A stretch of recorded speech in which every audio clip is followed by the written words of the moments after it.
Started. Okay. आप सबने LWC पे काम किया होगा, VF पेजेस पे काम किया होगा, थोड़ा बहुत ओरा पे काम किया होगा। तो कंपैरिजन टू अदर्स ओरा का थोड़ा सिंटेक्स थोड़ा अलग होता है एंड थोड़ा हार्ड भी होता है। कई क्लाइंट्स का क्या होता है, जो हमारे पहले के प्रोजेक्ट्स बने होते हैं ना, तो उन पे LWC का काम नहीं हो पाता है इतना, क्योंकि LWC अभी लेटेस्ट ट्रेंड में आया था। तो उनका कई सिस्टम ओरा पे बना होता है, तो इसलिए हमें थोड़ा ओरा की नीड पड़ती है। एंड मैं बस स्क्रीन शेयर करके आपको बेसिक समझाता हूँ कि ओरा में एग्जैक्टली होता क्या है। आई होप सबको विजिबल होगी स्क्रीन। तो इसके लिए मैं अपनी एक टेस्ट और लॉग इन कर लेता हूँ। And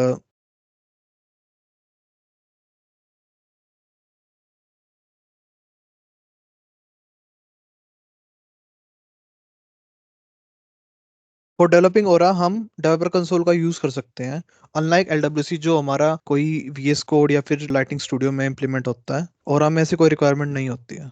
we can implement it on the developer console. सबसे पहले ओरा बनाने के लिए हम सबसे पहले न्यू बटन पे जाएंगे, एंड देन यहाँ से आपको एक ऑप्शन मिलेगा लाइटनिंग कंपोनेंट। देन यहाँ पे मैं अपने कंपोनेंट का कुछ भी नाम दे सकता हूँ। तो बेसिकली मैं एक डेमो कंपोनेंट बनाता हूँ अभी, जिससे मैं एक अकाउंट के सारे कॉन्टैक्ट शो कर सकता हूँ। एंड अब मेरे को किस किस चीज के लिए उसे एक्सपोज करना है, मींस मेरा वो कंपोनेंट मेरे को कहाँ कहाँ पे दिखाई देगा। लाइक मेरे को लाइटिंग टैब पे भी दिखाना है, lighting page, lighting record page, ये जो भी ऑप्शन है ये 5 हमारे पास अभी करंटली अवेलेबल है। तो मैं करंटली इसको लाइटिंग रिकॉर्ड पेज पे लगा देता हूँ एंड सबमिट। ओके। तो सबसे पहले हमारी फाइल बनी है डॉट CMP फाइल। ये हमारी एक HTML फाइल है, जैसे हमारी LWC में डॉट HTML करके होती है, तो इसमें हमारी डॉट CMP करके स्टार्ट होती है। एंड ऊपर आप सबसे पहले लाइन देखो, उसमें डिफाइंड है Aura component implements flexi available for record home. It means ये रिकॉर्ड पेजेस पे अवेलेबल होगा दिस कंपोनेंट।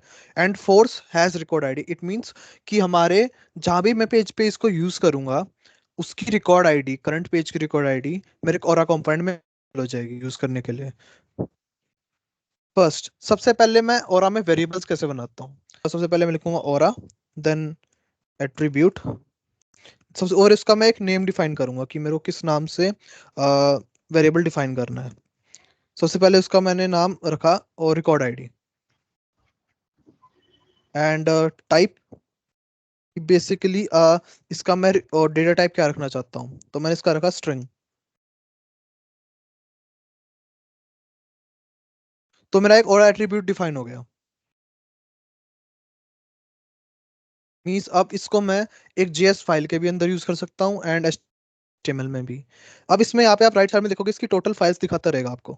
जैसे second one is the controller. Controller is basically हमारी एक JS फाइल होती है, जिसके बेस पे हमारा एपेक्स और HTML के बीच में डेटा हम शेयर कर सकते हैं। एंड आप एक और फाइल नोटिस करेंगे इसमें, इस third file is the helper helper file. ये भी हमारी तरह से एक तरह से JS फाइल ही होती है। द डिफरेंस इज ये JS हमारी एक यूटिलिटी की तरह यूज होती है। जस्ट इन केस हमारा सेम मेथड कई हमारे जो मेन JS है उसमें यूज हो सकता है। मीन्स की एक तरह से यूटिलिटी क्लास जैसे हम एपेक्स में डिफाइन करते हैं, वैसे हमारा यूटिलिटी JS मेथड इसके अंदर हम यूज कर सकते हैं।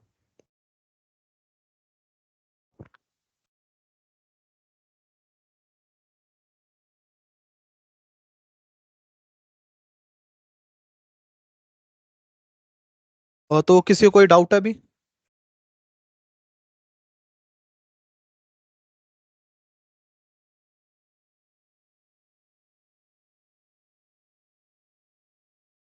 No sir.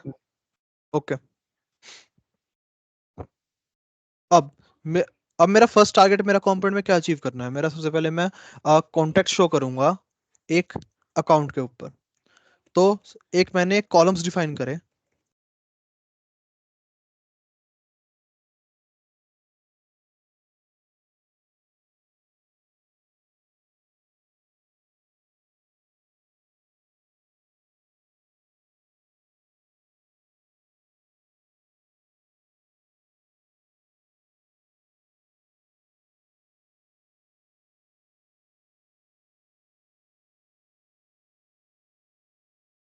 अब इसने मेरे को शो कर दिया कि एट्रीब्यूट टाइप इज रिक्वायर्ड। तो मेरे को अब जो मैं कॉलम्स डिफाइन करूंगा उस टेबल के अंदर, मेरे को उन कॉलम्स का लेबल भी डिफाइन करना पड़ेगा। तो उसका डेटा टाइप क्या होगा? उसका डेटा टाइप होता है लिस्ट, कि मेरे को एक लिस्ट फॉर्मेट में डेटा दिखाना है। उन कॉलम्स को एक तरह से लिस्ट में आएगा, क्योंकि हमारे मल्टीपल डेटा आ सकते हैं।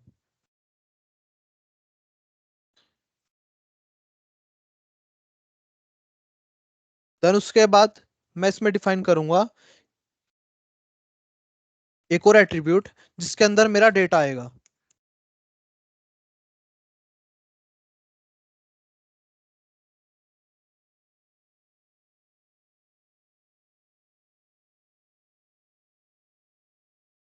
अब इसमें क्या होगा, इस डेटा में मैं कॉन्टेक्ट टाइप का एक पूरा एरे डाल सकता हूँ।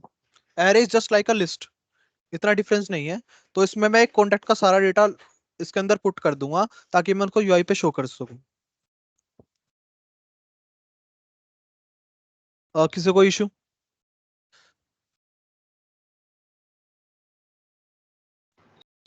विनय, हाँ जी। एक क्वेश्चन था कि जो ये कॉलम और डेटा वाला है, ये क्या रिजर्व्ड कीवर्ड्स है? नहीं, आप इसका कुछ भी नाम दे सकते हो। अच्छा, अगर कॉलम की जगह मैं कोई भी, इसके टाइप पे डिपेंड ऐसा करता कुछ है दे बेसिकली। सकते हो, तो यहाँ पे भी आप कुछ भी नाम दे सकते हो उनको। ये मैंने एज अ डेमो पर्पस के लिए किया है। अगर मैं इसको कॉल्स लिखूंगा, कॉल्स लिख सकता हूँ मैं, no issues. It depends okay, on you कि आप क्या नेम क्या नेम पुट करना चाहते हो। ये टोटली डिपेंड करता है इसके टाइप पे, है ना? हाँ जी, पूरा टाइप पे डिपेंड करेगा ये। Okay, done done done. Okay.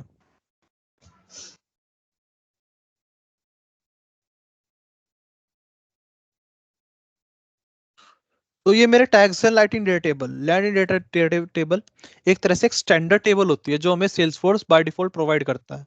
उसका यूआई एंड ऑल सब चीज एक बाय डिफॉल्ट सेट होती हैं एज अ सेल्सफोर्स डिफॉल्ट।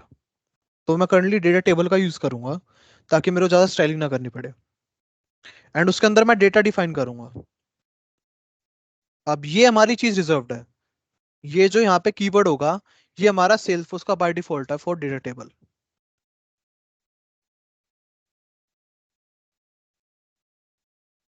अब ओरा में वैल्यू कैसे डालते हैं एक वेरिएबल के अंदर? ओरा का सिंटेक्स होता है सबसे पहले डबल कोट्स, उसके अंदर curly braces, and then exclamation mark, and then we dot, जो आपका वेरिएबल ऊपर डिफाइंड होगा। अगर मैं यहाँ पे वैल्यू लगाऊंगा dt, तो मेरा यहाँ पे भी dt आ जाएगा।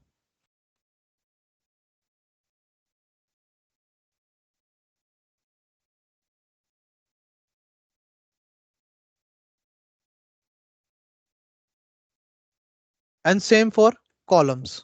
ये कॉलम्स है हमारा बाय डिफॉल्ट एक डिफॉल्ट कीवर्ड है यहाँ पे।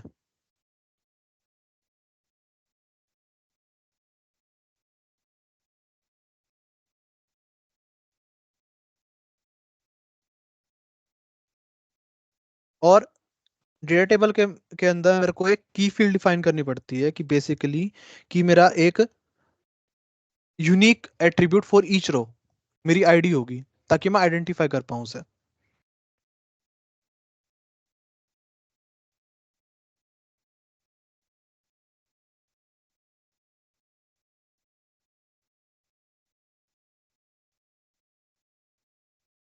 किसी को कोई डाउट?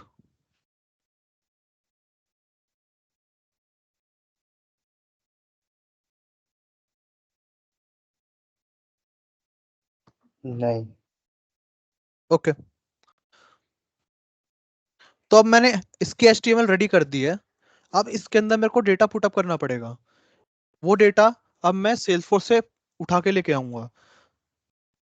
और उसके लिए मेरे को सबसे पहले JS के अंदर से मेरे को एपेक्स कॉल करनी पड़ेगी, एंड देन मैं उसको HTML में शो कराऊंगा। तो सबसे पहले मैं इसके JS एट्रीब्यूट में जाऊंगा। एंड ओके, सबसे पहले मैं एक क्लास बना देता हूँ।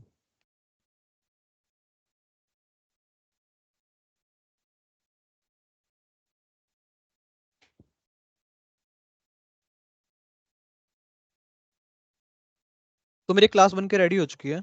एंड मैं उसके अंदर एक मेथड डिफाइन कर देता हूँ।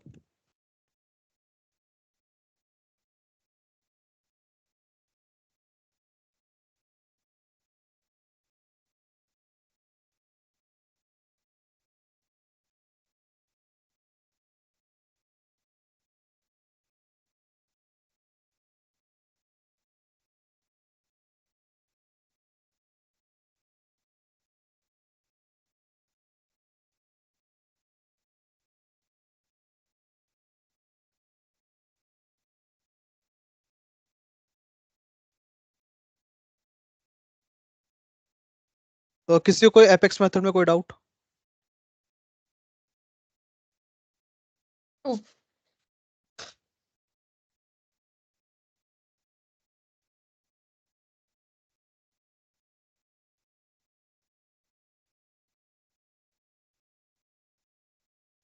तो बेसिकली इस मेथड से क्या होगा, अगर मैं इसके अंदर अकाउंट आईडी पास करूंगा तो उसके सारे चाइल्ड कॉन्टेक्ट्स की आईडी मेरे पास लिस्ट फॉर्मेट में आ जाएगी। अब मैं इसके अंदर और फील्ड क्वेरी कर सकता हूँ।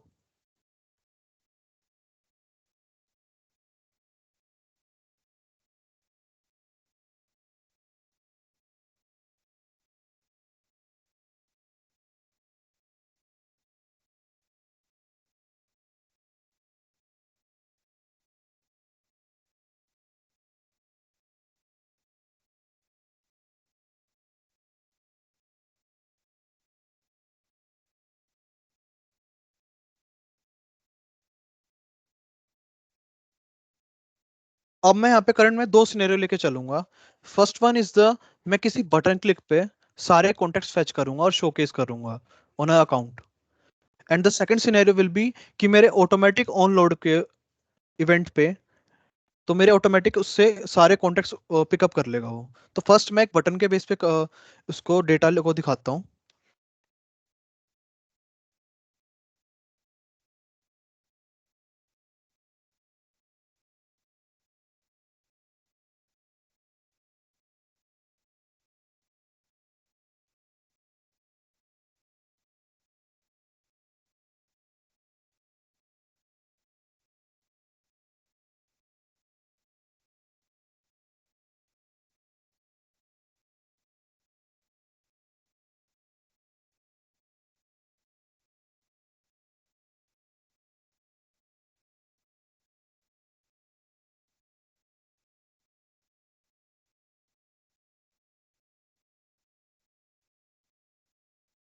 अब इस लाइन से मैंने एक बटन डिफाइन किया, उसका नेम हमने एक प्रॉपर्टी रख दी। एक प्रॉपर्टी यहाँ पे उसके में रख दिया, मैंने लिख दिया क्लिक, ताकि मैं इसको आइडेंटिफाई कर पाऊँ अगर इसको इसके बेस पे मेरे को कोई इवेंट कुछ पे डिफरेंस लाना हो। And the label is the, जो आपको बटन के ऊपर दिखाई देगा कि एग्जैक्ट मेरा कौन सा बटन है। एंड ऑन क्लिक पे मैं क्या होगा, जैसे मैं उसे क्लिक करूंगा ये जेएस में जाएगा एंड उस क्लिक और उस बटन क्लिक के ऊपर इवेंट कैप्चर कर लेगा और उसके बेस पे मैं एपेक्स का मेथड हिट करा सकता हूँ।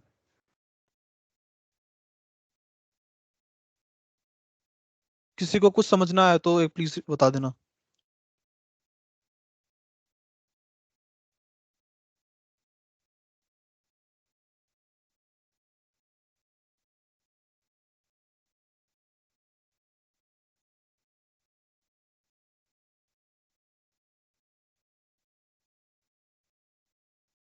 अब मैंने यहाँ पे हैंडल क्लिक नाम का एक मेथड बना दिया।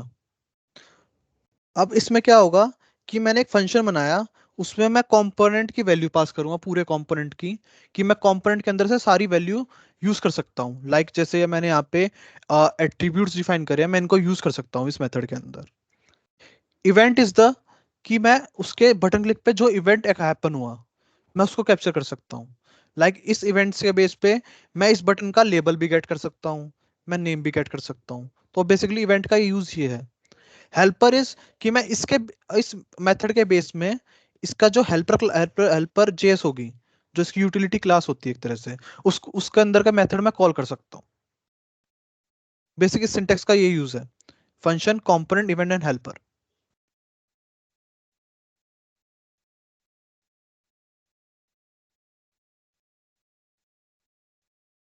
अब अगर मेरे को कोई एपेक्स का मेथड कॉल करना है,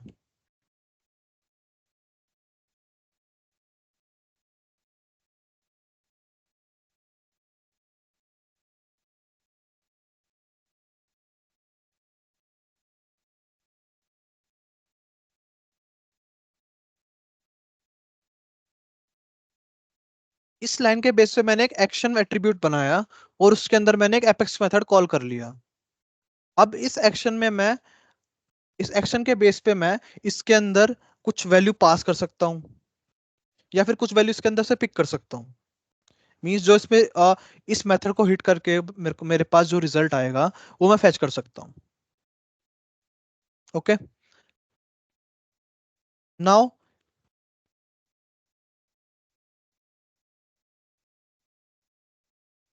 अब इस मेथड के अंदर मेरे को पैरामीटर सेट करने हैं। एक रिकॉर्ड आईडी का पैरामीटर यूज किया मैंने, एंड यहाँ पे मैंने उसको डाल दिया कि जो मेरा एपेक्स का मेथड होगा वो मैंने डाल दिया लेफ्ट हैंड साइड कि इसके अंदर वैल्यू क्या पास होगी।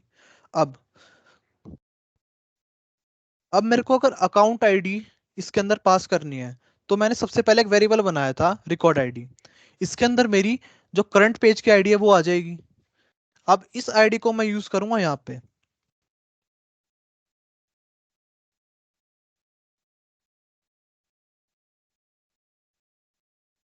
ये ओरा में फेच करने का तरीका है, किसी वेरिएबल में से वैल्यू फेच करने का तरीका, कि जस्ट इन केस आपके पास कोई वेरिएबल है उसके अंदर आपने कुछ वैल्यू पुट कर दी है, तो उसके अंदर से अगर उस वैल्यू को मैं वापस गेट करना चाहता हूँ कहीं पे, तो मैं इस लाइन को लिखूंगा component dot gate V dot, और यहाँ पे उस वेरिएबल का नेम आएगा।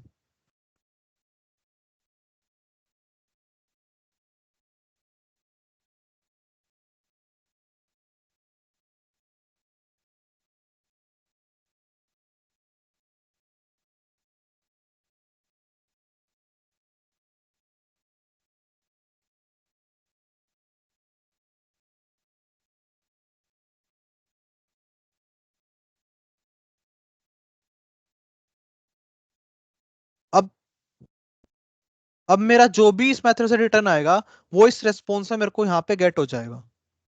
इट मीन्स मैं यहाँ पे उसको यूज कर सकता हूँ।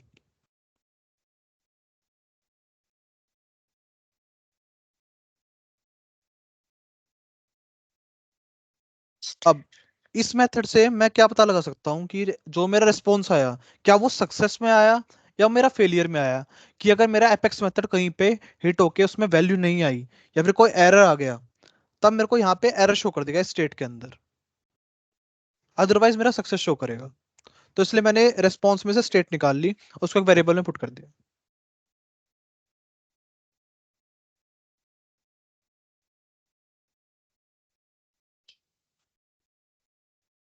किसी को कोई डाउट?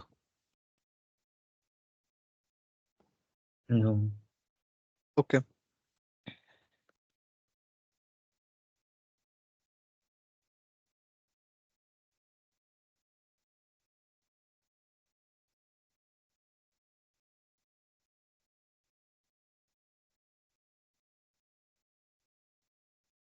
अब मैंने यहाँ पे चेक करा कि अगर मेरी स्टेट सक्सेस है, कि जो मेरा मेथड हुआ है वो सही हिट हुआ है, देन मैं उसको कंपेयर करूंगा कि अगर मेरा सक्सेस है तब मैं उस पर क्या एक्शन परफॉर्म करना चाहता हूँ।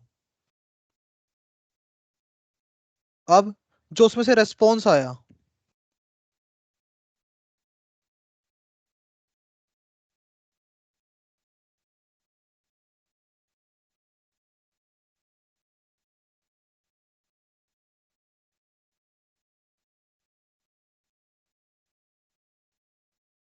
इस लाइन का मतलब है जो मेरे रेस्पॉन्स पे से वैल्यू आई मैंने उसको एक डेटा वेरिएबल था उसके अंदर पुट कर दिया।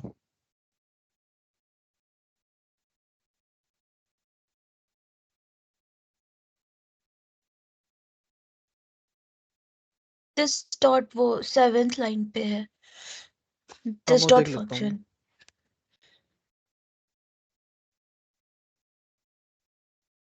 नहीं, वो यहाँ पे एक एक्स्ट्रा लग गया, सॉरी, वो यहाँ पे आएगा, ये ऐसे आएगा, सॉरी।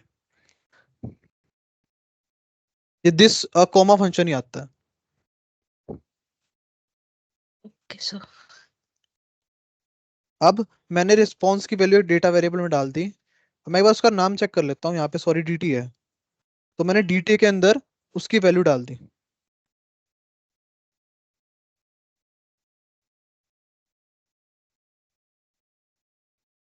बट स्टिल मेरा ये मेथड अभी हिट नहीं होगा, क्योंकि मेरे को ये एनक्यू करना पड़ता है ये मेथड, कि मेरा ये मेथड आगे एपेक्स में एनक्यू हो जाए।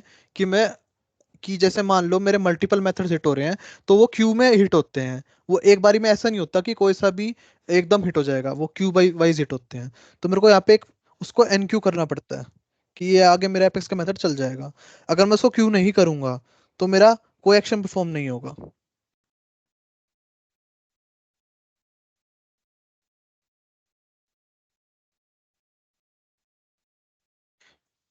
ये स्टैंडर्ड लाइन है A dot enqueue action, और इसके अंदर जो मैंने ऊपर एक्शन का नाम पुट गेट किया था ऑन द बेसिस ऑफ ये यहाँ पे, तो इसको मैं यहाँ पे नाम डाल दूंगा इसका।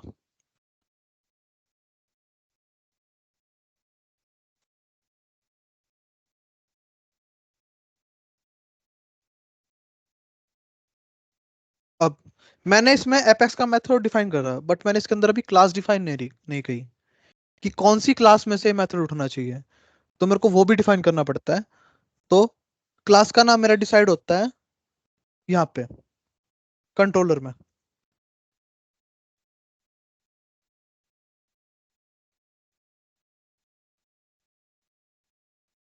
सॉरी, ऐसे।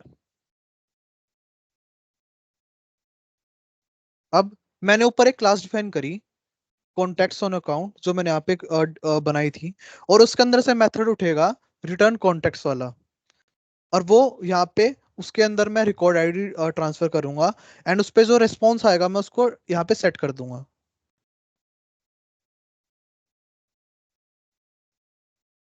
किसी को कोई इशू, कोई डाउट या इशू?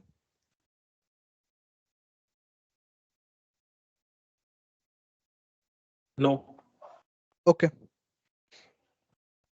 अब अब मैंने इसके कॉलम्स अभी डिफाइन नहीं किए, तो सबसे पहले मैं इसे एक बार कॉलम्स भी डिफाइन कर देता हूँ। कॉलम्स डिफाइन करने का तरीका बिल्कुल सेम होगा, component dot set V dot calls. इसके अंदर मैं क्या वैल्यू पुट करना चाहूंगा,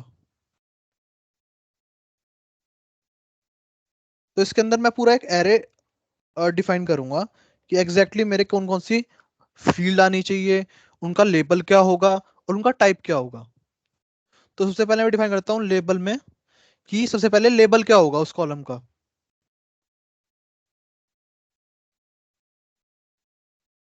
फर्स्ट नेम।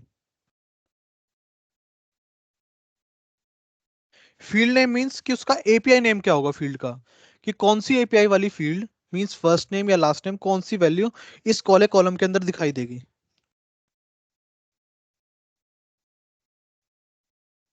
अब इसका टाइप क्या होगा, टेक्स्ट टाइप।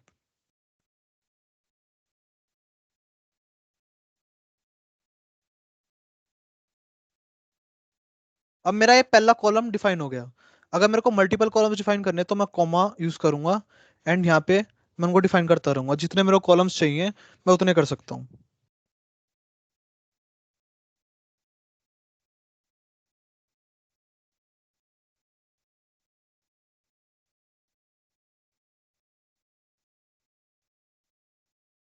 अब मैं एक कंपोनेंट एक अकाउंट पे यूज करके दिखाता हूँ।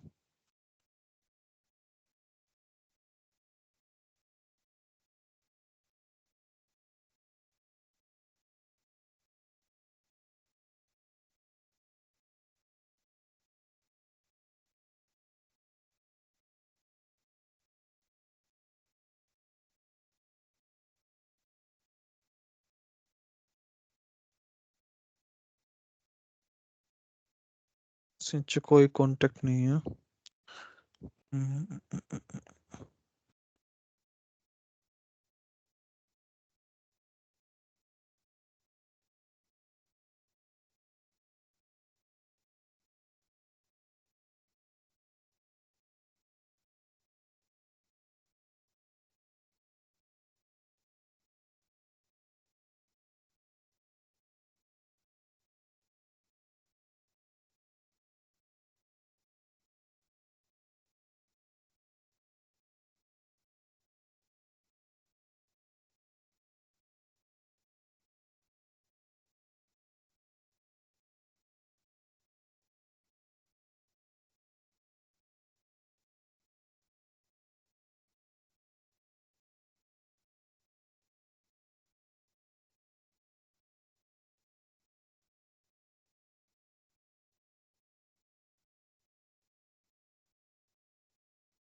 देखो मेरा एक एक रिकॉर्ड था उसके नीचे, और मेरा रिकॉर्ड दिखाने लग जाएगा। और मैंने इसके अंदर दो कॉलम्स डिफाइन करे थे, first name and last name. तो भी करंट लास्ट नेम में वैल्यू होगी, तभी फर्स्ट नेम में नहीं है। और हमारी एक बाय डिफॉल्ट टेबल बन गई, ये हमारी ओरा में है अब। किसी को कोई डाउट रिगार्डिंग दिस?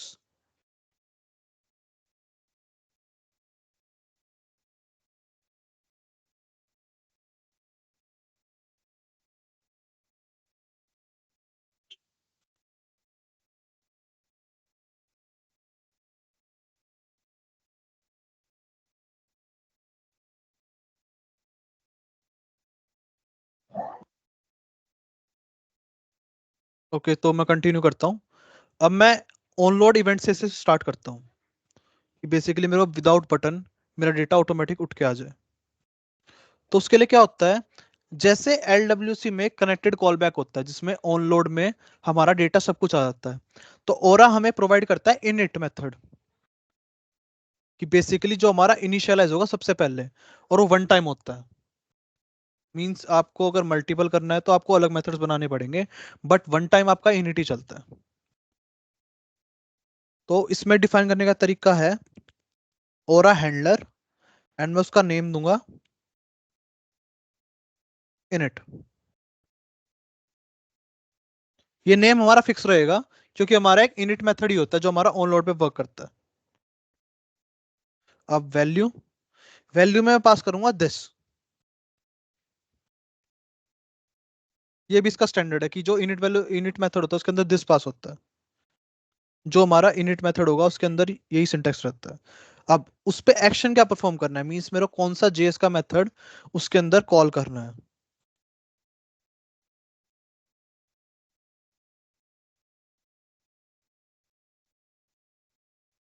मैंने डिफाइन करा कि मेरा ऑनलोड वाला मेथड मैं इसके अंदर यूज करूंगा।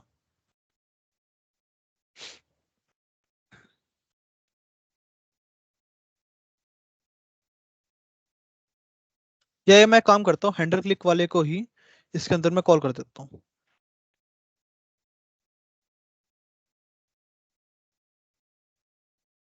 अब अगर मैं रिफ्रेश करता हूँ तो पहले मेरा ऑन क्लिक पे डेटा आ रहा था, अब मेरा ऑन लोड पे भी डेटा आ जाएगा।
Just give me a second.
ये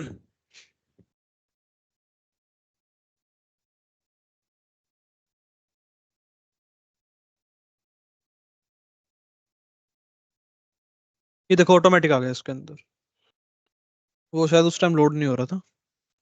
तो मैं इसके अंदर कुछ भी मेथड डिफाइन कर दूं,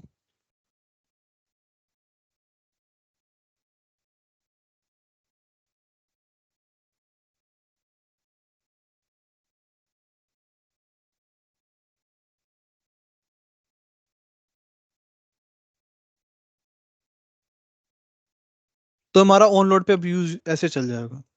तो अब किसी को कोई डाउट है इसमें कि ऑन लोड इवेंट्स और अगर मैं इंपेरेटिव कॉल्स करूँ तो उसमें डिफरेंस क्या है? Imperative call is just like कि किसी बटन पे एक्शन हो रहा है कॉल, या किसी और इवेंट पे।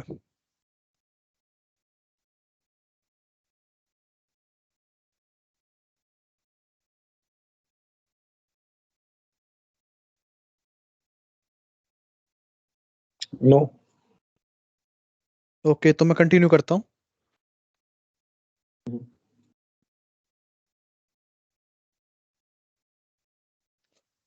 तो हमने सीख लिया इसमें कि कैसे हम डेटा फेच करेंगे।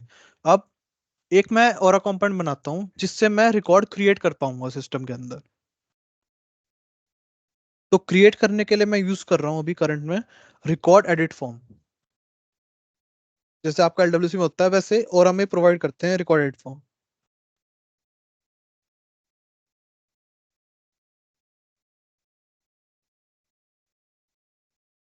तो एक काम करता हूँ, मैं इसी के अंदर डिफाइन करता हूँ नीचे।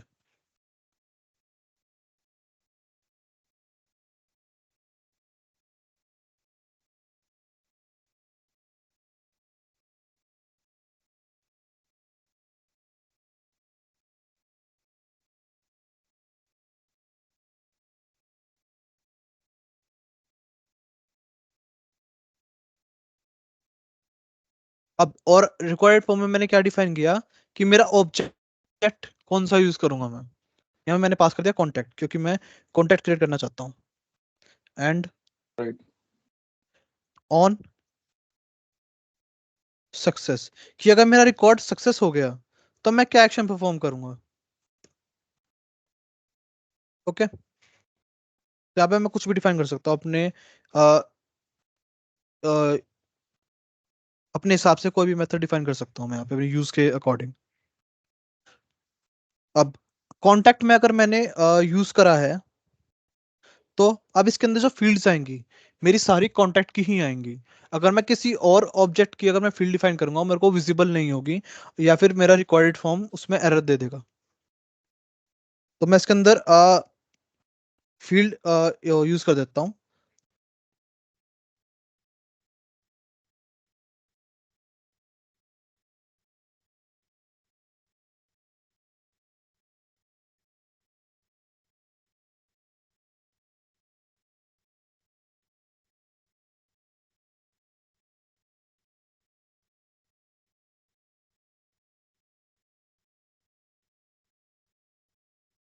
अब मैंने सबसे पहले यहाँ पे यूज करी फर्स्ट नेम वाली फील्ड। देन मैं यूज करता हूँ लास्ट नेम।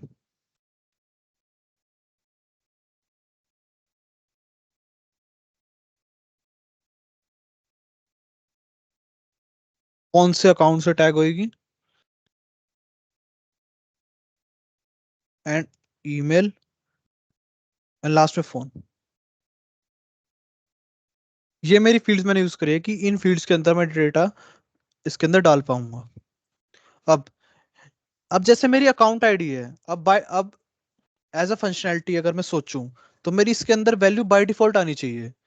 मैं इसको मैनुअली ये नहीं करूंगा कि मैं बार बार अकाउंट सेलेक्ट करूंगा। अगर मान लो मेरा कोई भी कंपोनेंट मेरे किसी अकाउंट के ऊपर यूज हो रहा है तो मैं बार बार उसके अंदर सेम अकाउंट यूज नहीं करूंगा। तो मैं इसके अंदर क्या करूंगा, इसके अंदर एक प्री डिफाइंड वैल्यू यूज कर लूंगा।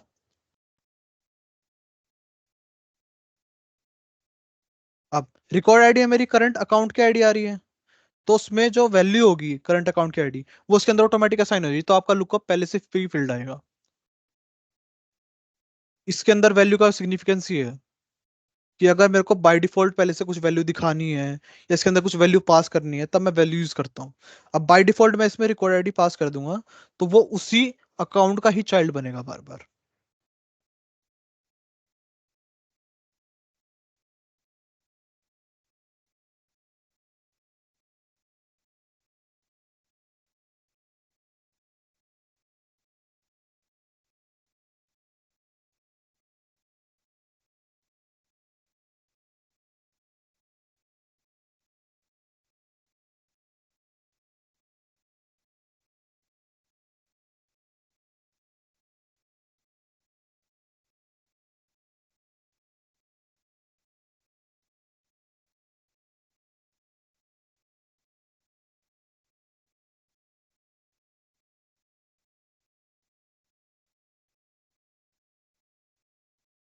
अब record edit form by default हमें एक सबमिट एक्शन देता है कि जस्ट इन केस अगर हमारी फील्ड्स हमने फिल कर दी जो भी हमारे जिनकी जरूरत है, और मैंने इस बटन पे क्लिक करा, और इसमें अगर मैंने टाइप इसको रख दिया सबमिट, तो अगर ये बटन हमारा रिकॉर्ड एडिट फॉर्म के अंदर है तो रिकॉर्ड सबमिट हो जाएगा क्रिएट होने के लिए।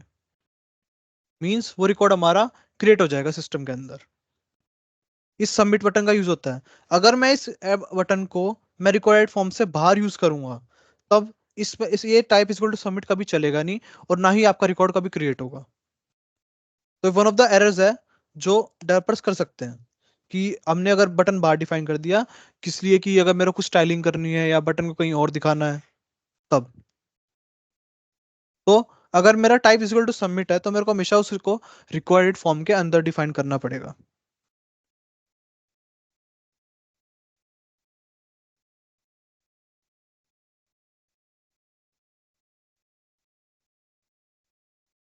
अब अब मैं इसमें क्या करना चाहता हूँ, जैसे ही मैं रिकॉर्ड क्रिएट करूंगा वो ऑटोमेटिक मेरा डेटा टेबल में ऐड हो जाएगा। तो मैं इसको एक बार रन करके दिखाता हूँ।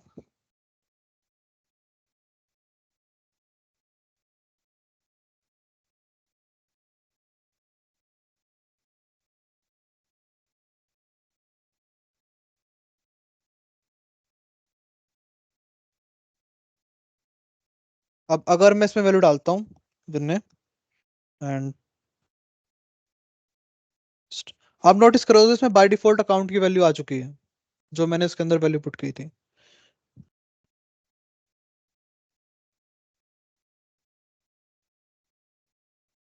एंड मैंने यहाँ पे क्लिक किया सेव एंड फेच, तो मेरा ऊपर ऑटोमेटिक रिकॉर्ड क्रिएट होके हमारे सिस्टम में स्टोर हो गया, मेरे को ऊपर डेटा टेबल में ही दिखाई देने लग गया। तो हमारा एक ही स्क्रीन से हमारा पूरा काम हो गया कि हम यहाँ पे नीचे रिकॉर्ड क्रिएट भी कर रहे हैं एंड ऊपर में हमारा शो भी हो रहा है इन ओरा। अब इसका बेनिफिट ये है, मैं इसको कम्युनिटी के ऊपर मैं इसको एक्सपोज कर सकता हूँ, कम्युनिटी के ऊपर यूज कर सकता हूँ, या फिर किसी कम्युनिटी साइट के ऊपर भी इसको पुट कर सकता हूँ। क्योंकि डायरेक्ट एलडब्ल्यूसी आपके उसके ऊपर नहीं चलता, तो आपको ओरा तो बनाना ही पड़ता है। ओरा के अंदर आप एलडब्ल्यूसी डालोगे तब वो आपको कम्युनिटी से यूज कर पाओगे, और आपका डायरेक्ट यूज में आ सकता है वहां पे।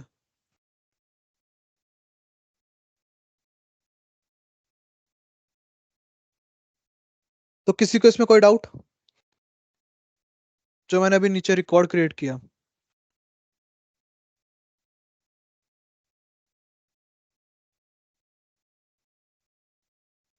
नो डाउट सुने। ओके।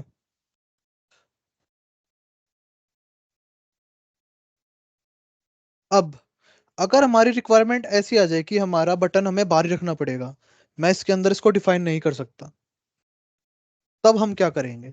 तब हम ये नहीं है कि इसको बार बार अलग अलग फील्ड डिफाइन करेंगे एंड उसके बाद अलग से बटन के इस अलग बटन में हम इसे सारा चलाना पड़ेगा। That will be a long process. तो अगर मेरा बटन हमें बाहर यूज करना है, कि अगर मेरे को ऐसा करना है कि जो मेरा सेव बटन वाला है वो मेरे को यहीं पे दिखाई देना जाए डेटा टेबल के ऊपर,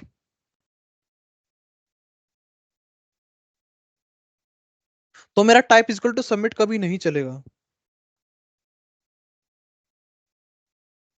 तो इसको यूज करने का तरीका क्या होगा?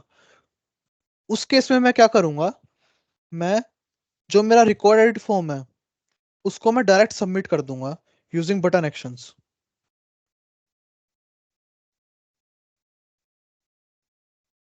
उसका मतलब क्या है कि मैं एक इसको एक स्पेसिफिक आईडी दूंगा।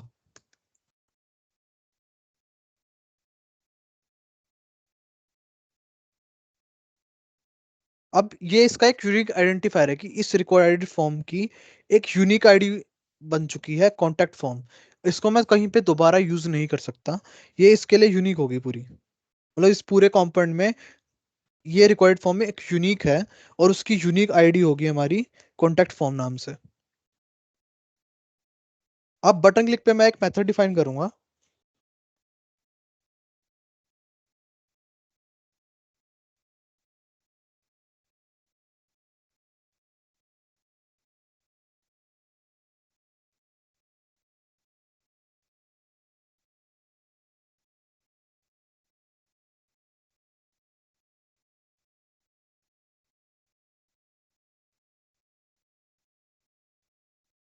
अब अगर मेरे को मल्टीपल मेथड्स डिफाइन करने हो ओरा में, तो मेरे को हर मेथड के आगे एक कॉमा यूज करना पड़ता है, अदरवाइज वो आपका एरर शोकेस करता है। अगर मैं इसको हटा देता हूँ फिर सेव करता हूँ, तो मेरे को एरर दिखा देगा।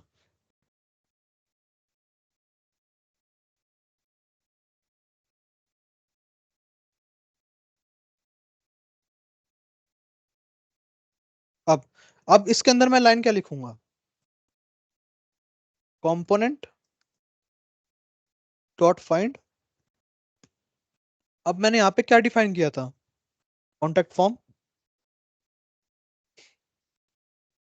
अब अब मेरा एक तरह से यहाँ पे रिक्वायर्ड फॉर्म की वैल्यू इसके अंदर आ गई। अब मेरे को इसको क्या करना है? सबमिट। क्योंकि मेरा वहां पे ऑन सबमिट इवेंट था जब मेरा रिकॉर्ड क्रिएट होता है, तो मैं सिर्फ ये लाइन लिख दूंगा। इसका मतलब है कि जो मैंने कॉन्टैक्ट फॉर्म नाम से चीज डिफाइन करी है, उसमें मैं सबमिट मेथड को हिट कर दूं, तो मेरा क्या होगा? डायरेक्ट वो रिकॉर्डेड फॉर्म सबमिट हो जाएगा। मींस हमारा रिकॉर्ड क्रिएट हो जाएगा। जो मैंने पहले बटन लगाया था उसका सेम एक्शन इस बटन पे भी हो जाएगा।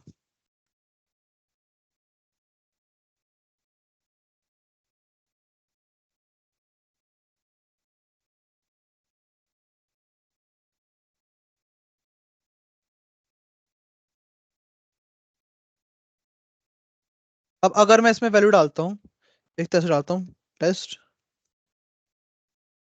टेस्ट।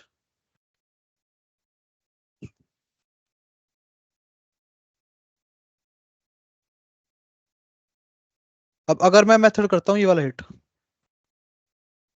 तो मेरा रिकॉर्ड बन गया। तो ऐसे मैं यूज कर सकता हूँ कि अगर मेरा बटन बाहर है रिक्वायर्ड फॉर्म के, मैं तब भी इस रिकॉर्ड को बना सकता हूँ इसके यूज करके। तो किसी को कोई डाउट इसमें?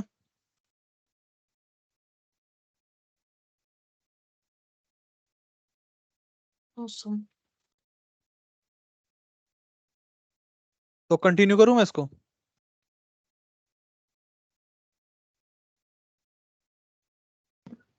हाँ जी। ओके। Yes sir.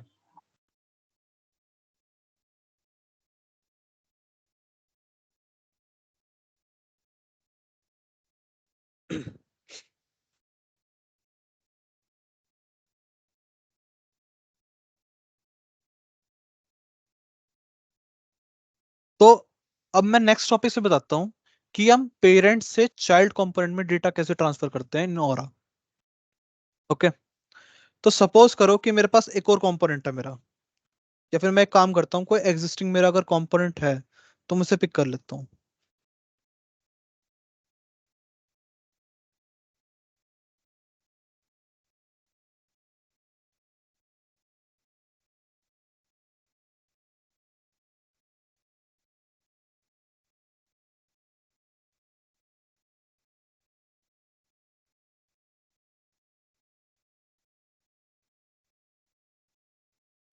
तो एक मैं नया बना लेता हूँ, कोई इसमें एग्जिस्टिंग है नहीं हो रहा।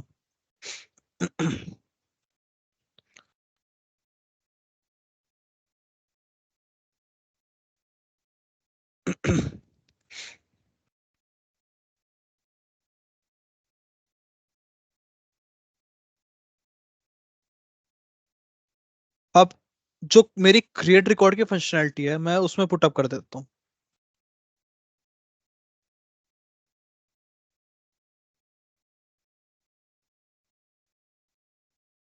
एंड अब ये रिकॉर्ड आईडी मेरी इसके अंदर नहीं आएगी क्योंकि मैंने ऊपर वो चीज डिफाइन नहीं करी। अगर मेरा ऐसा केस आ जाता है तो मैं यहाँ पे दोबारा ओरा एट्रीब्यूट बनाऊंगा,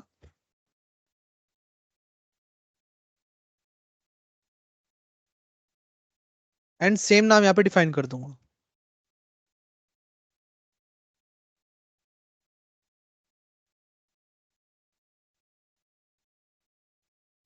अब जो मैं ओरा एट्रीब्यूट्स डिफाइन करता हूँ वो एक तरह से पब्लिक प्रॉपर्टीज होती हैं।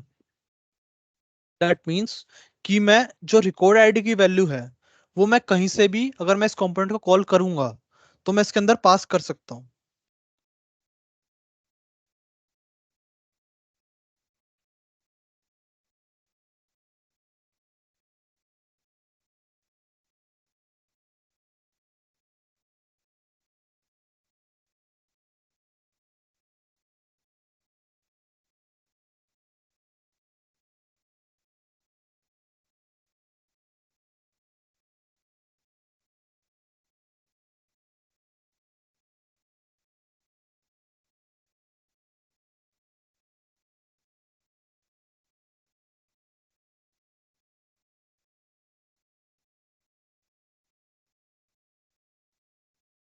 ओके। अब अब मेरा इन दोनों कंपोनेंट्स में भी कोई लिंक नहीं है। अगर मेरे को एक कंपोनेंट इसके अंदर कॉल करना हो तो मैं कैसे करूंगा? ये सबसे पहले आता है पेरेंट टू चाइल्ड। मीन्स हम चाइल्ड को एक तरह से पेरेंट का डेटा हम चाइल्ड में भेजेंगे। तो मैंने यहाँ पे इसको डिफाइन करने का तरीका सी, एंड यहाँ पे आपका कंपोनेंट का नाम आ जाएगा क्रिएट रिकॉर्ड और एंड सेव। तो ये होता है हमारा। और अब इसके अंदर मेरे को अगर वैल्यू भेजनी है तो मैंने वहां पे जो ओरा एट्रीब्यूट बनाया था उसको मैं यहाँ पे इसके अंदर वैल्यू भेज सकता हूँ। और वैल्यू कैसे भेजूंगा? वही सेम वी डॉट करके। अब इससे क्या होगा, जो वैल्यू मेरी इस वाले कंपोनेंट में है वो वाली रिकॉर्ड की आईडी की वैल्यू मैं उस वाले कंपोनेंट की रिकॉर्ड आईडी की वैल्यू में भेज दूंगा।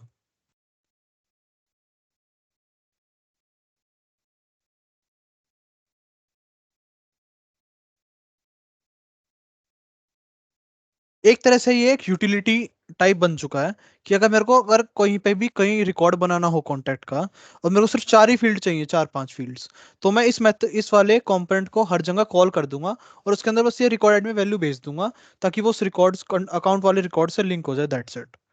मेरे को बार बार ये इतना सारा कोड लिखने की जरूरत नहीं पड़ेगी। तो आई गेस आप सबको इसका यूज समझ आ गया कि मैंने ये क्यों किया है। अब अगर इसको मैं चलाता हूँ,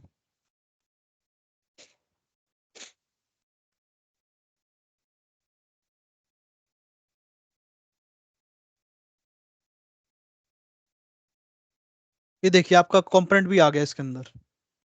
अब अगर इसमें देखो, अब रिकॉर्ड आईडी में जो वैल्यू थी वो मेरी भी यहाँ पे आ चुकी है क्योंकि, लेकिन स्टिल मैंने इस वाले में कहीं पे भी ऊपर रिकॉर्ड आईडी मेंशन नहीं करी है कि हैज रिकॉर्ड आईडी, मतलब ये रिकॉर्ड आईडी कंटेन कर सकता है या नहीं कर सकता। तो basically parent to child communication, मतलब पेरेंट से डेटा हमारा चाइल्ड वाले कंपोनेंट में चला गया। मींस जो पेरेंट की आईडी थी यहाँ पे रिकॉर्ड आईडी, मैंने वो चाइल्ड के रिकॉर्ड आईडी वेरिएबल में भेज दी है।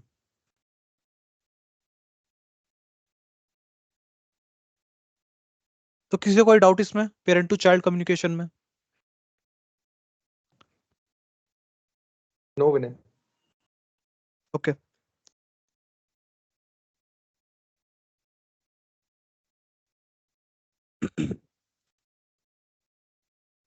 ओके।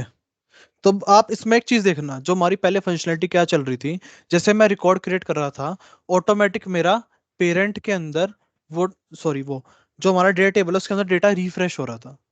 अब अगर मैं यहाँ पे रिकॉर्ड बनाता हूँ, यहाँ पे मैं लिख देता हूँ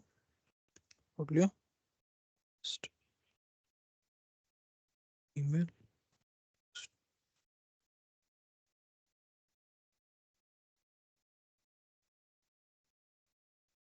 सेव, हमारा नीचे डेटा रिफ्रेश नहीं हुआ क्योंकि हमारा वहां पे डेटा तो चला गया, बट स्टिल हमारा मीन्स हमारा डेटा तो सेव हो गया चाइल्ड कंपोनेंट के उसमें, बट हमारा पेरेंट वाला मेथड हिट नहीं हुआ। अब अगर मैं रिफ्रेश करूंगा तो मेरा डेटा यहाँ पे दिखा देगा आपको। तो अब ये तो नहीं हो सकता कि मैं अगर मान लो मेरे ऐसे डिफाइन करूं कि और मैं बार बार मेरे को रिफ्रेश करना पड़े, तो उसका कोई यूज नहीं बना। देखो 4 बन गया, कोल्ड टेस्ट मेरा बन के आ चुका है, बट ये उस टाइम नहीं आया।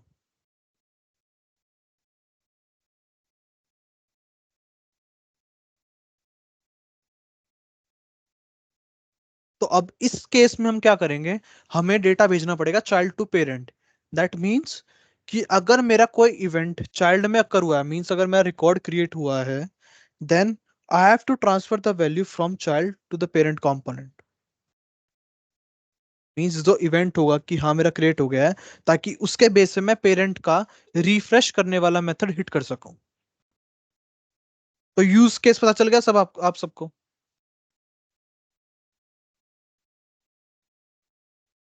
एक यस। बार रिपीट करना प्लीज। ओके, सपोज करो कि आप जैसे अब मैंने यहाँ पे नीचे पहले अभी जो अभी सिनेरियो चला कि मैंने रिकॉर्ड क्रिएट कर दिया चाइल्ड कंपोनेंट के बेस पे, बट हमारा पहले क्या हो रहा था, हमारा जैसे मैं क्रिएट कर रहा था मेरा, आप देख रहे हो कि डेटा टेबल रिफ्रेश हो रही थी बार बार। मींस हमारा हम्म डेटा नया आ रहा था ऑटोमेटिक क्रिएट होते ही। हम्म बट अब क्या हो रहा है, आपका डेटा आया नहीं, अब मेरे को पेज रिफ्रेश करना पड़ गया।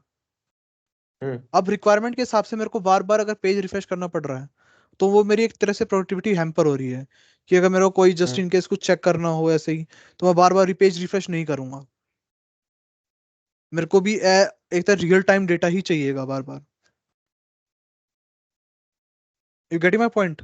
राइट तो राइट राइट उस एब्सोल्युटली। हाँ, तो उस केस में जो चाइल्ड में अगर मान लो मेरा रिकॉर्ड सेव हुआ है, तो वो एक तरह से इवेंट हुआ है चाइल्ड में। तो मैं उसको पेरेंट पे गेट करूंगा कि हाँ मेरा रिकॉर्ड क्रिएट हो चुका है। तो उसके बेस पे अब मैं अपने जो हमारा कंपोनेंट है उसके अंदर मैं डेटा रिफ्रेश कर देता हूँ। तो बेसिकली ये काम है। ठीक। वही बात होगी कि अगर मान लो राइट। आपका कोई चाइल्ड कुछ काम कर रहा है, वो आपको बताएगा कि हाँ उसने वो काम कर लिया है, चलो अब मैं दूसरा वाला काम कर लेता हूँ। हम्म ओके, तो this is the child to parent communication. Okay. अब चाइल्ड टू पेरेंट कम्युनिकेशन बनाने के लिए मेरे को एक बैकग्राउंड में एक लाइटनिंग इवेंट बनाना पड़ता है कि कौन सा मेरा वो होगा इवेंट, जिसके बेस पे मैं उसको पेरेंट में कैप्चर कर सकता हूँ। वही वाला इवेंट मैं चाइल्ड में डिफाइन करूंगा और पेरेंट में डिफाइन करूंगा।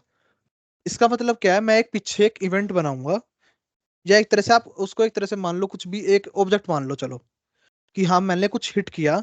अब मैं उस चीज को फायर कर दूंगा कि हाँ मैंने ये चीज अपनी तरफ से रिलीज कर दी है ये, कि हाँ मेरा काम हो गया। अब उसका पेरेंट क्या करेगा कि जैसे उसके अंदर डेटा आएगा, वो अपना वाला रिफ्रेश वाला मेथड यूज कर देगा और हमारा डेटा रिफ्रेश हो जाएगा। तो यूज केस समझ आया आपको मैं क्या करने वाला हूँ अभी? हम्म ओके, तो सबसे पहले मैं एक लाइटनिंग इवेंट बनाता हूँ।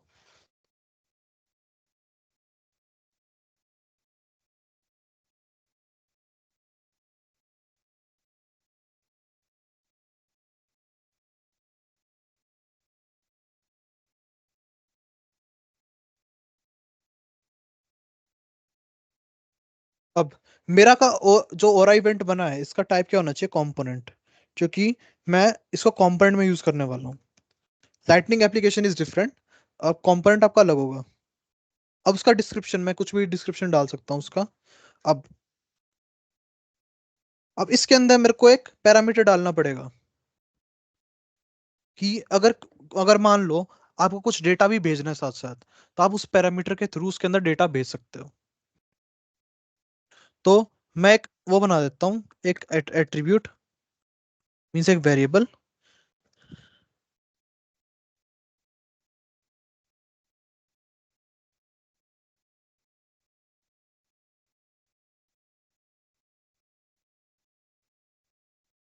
अब ये जो इवेंट मैंने बनाया, एक तरह से ऑब्जेक्ट बनाया, उसके अंदर मैंने एक तरह से एक एट्रीब्यूट बनाया, मीन्स एक फील्ड बनाई है। उस फील्ड के अंदर मैं डेटा भेज सकता हूँ उसके थ्रू, एंड हमारा चाइल्ड टू पेरेंट हमारा डेटा चला जाएगा। अब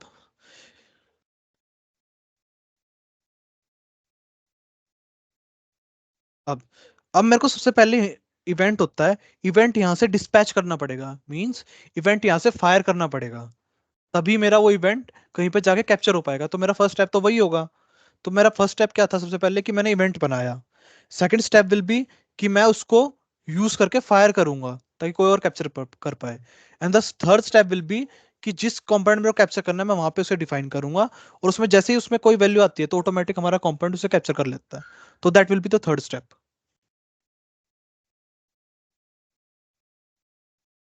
अब इस वाले कंपोनेंट में मेरे को एक बार ये वाला एट्रीब्यूट डिफाइन करना पड़ेगा कि कौन सा एग्जैक्ट मैं इवेंट यूज करना चाहता हूँ, मेरे को वो भी चाहिएगा ना। अदरवाइज वो कौन सा इवेंट उठाएगा।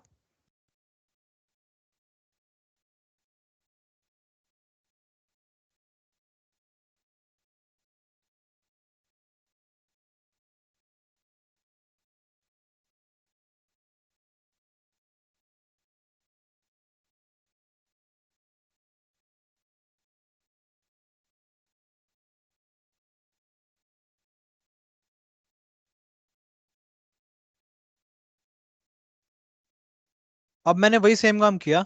मैंने एक इवेंट किया, उसको रजिस्टर करा, मतलब जो इवेंट बनाया था उसको मैंने अपने कंपोनेंट के अंदर रजिस्टर कर दिया। उसका मैंने कुछ नाम दिया कि कॉम्प इवेंट, इसका मैं यूनिक नाम रखूंगा। एंड वो उसका टाइप क्या होगा, कि वो एक तरह से इवेंट ही तो है। दैट इवेंट का मेरे को जैसे एट्रीब्यूट में डिफाइन कर रहा था कि मेरा जो वेरिएबल बनाया उसका टेक्स्ट डेटा टाइप है, स्ट्रिंग है, नंबर है, जो भी है। अब मेरे को एक बार टाइप डिफाइन करना पड़ेगा कि ये इवेंट ट्रिगर टाइप का एक वो है वेरिएबल। ओके। एंड जैसे ही मेरा सिस्टम के अंदर डेटा बनेगा, अब हैंडल क्लिक का है मेरा मेथड। अब यहाँ पे कहीं पे हैंडल क्लिक है नहीं, तो मैं एक हैंडल क्लिक नाम का एक्शन बना देता हूँ कि जैसे मेरा रिकॉर्ड क्रिएट होगा तो उसके अंदर वैल्यू चली जाएगी, या वो जैसे मेरा रिकॉर्ड बन जाएगा उसके बाद ये मेथड ऑटोमेटिक हिट हो जाएगा।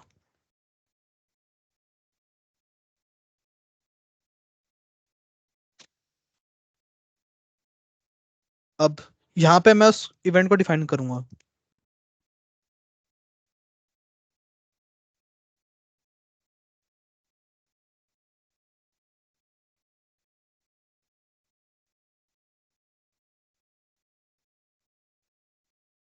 अब मैंने इस कंपोनेंट का नाम क्या रखा था, कॉम्प ईवीटी। तो मैंने वो यहाँ पे गेट कर लिया कि मेरा एक कंपोनेंट अब मेरे पास गेट हो गया। अब मैं इसके अंदर कुछ भी वैल्यू पास कर सकता हूँ, कॉम्प। एंड अब इसके अंदर मेरे को कोई पैरामीटर भेजना हो, जैसे मैंने वो बताया था आपको कि अगर मेरे को उसके अंदर कोई वैल्यू भेजनी हो तो मैं वो भी भेज सकता हूँ।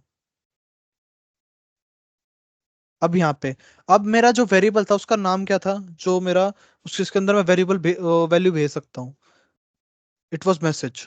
तो मैं मैसेज यहाँ पे डिफाइन कर सकता हूँ कि मैसेज में मेरी एग्जैक्ट क्या वैल्यू जाएगी। अभी मैं भेज रहा हूँ सक्सेस, कि हाँ मेरा रिकॉर्ड क्रिएट हो चुका है। तो मैंने उसके अंदर वो वैल्यू पास कर दी, एक तरह से वहां पे डिफाइन करने के लिए कि हाँ, कि मेरे पास डेटा आ रहा है।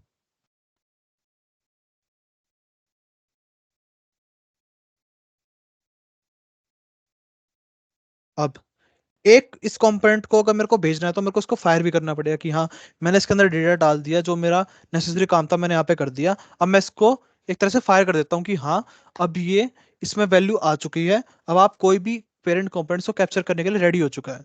मीन्स कोई भी कंपोनेंट इसके अंदर से अब ये सक्सेस वाली वैल्यू निकाल सकता है।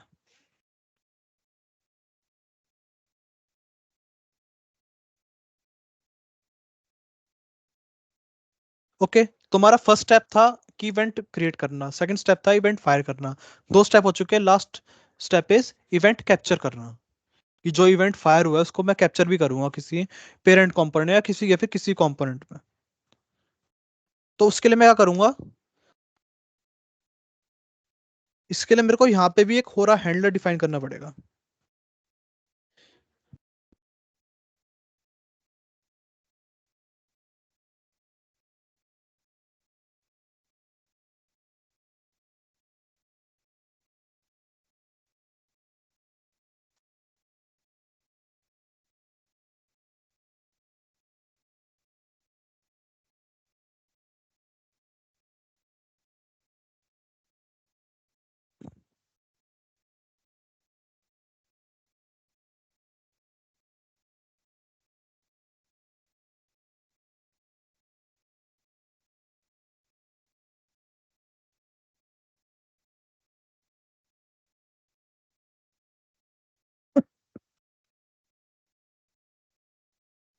अब इस लाइन का मतलब क्या है, मैंने जो एक हैंडलर बनाया उसका नाम रख दिया मैंने कॉम्प इवेंट। उसमें कौन सा इवेंट है जो मैं कैप्चर कर पाऊंगा, वो होगा इवेंट ट्रिगर। और जैसे मेरा वो कैप्चर होगा तो मेरा कौन सा जेएस का मेथड होगा जिसके अंदर मैं वैल्यू ला पाऊंगा, वो यहाँ पे आएगा। इस वाले मेथड के अंदर मेरा सब कुछ हैंडल हो जाएगा। ओके, तो अब इसको एक बार चला के देखते हैं।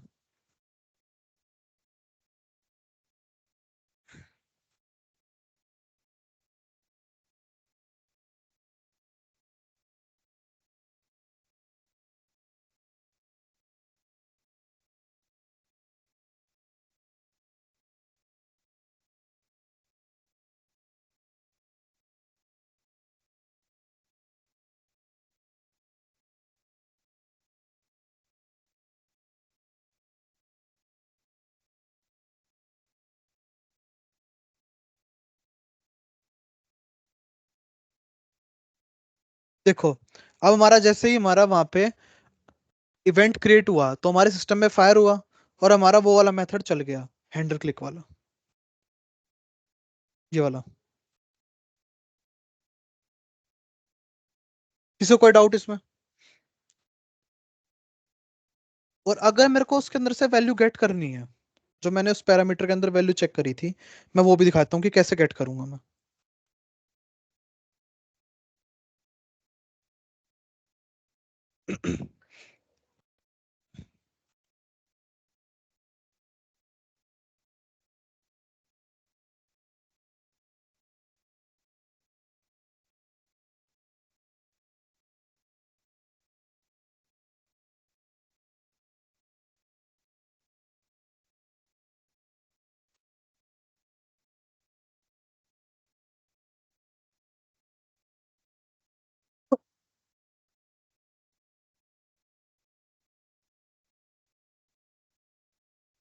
अब अगर मान लो मैं कोई रिकॉर्ड बनाता हूँ,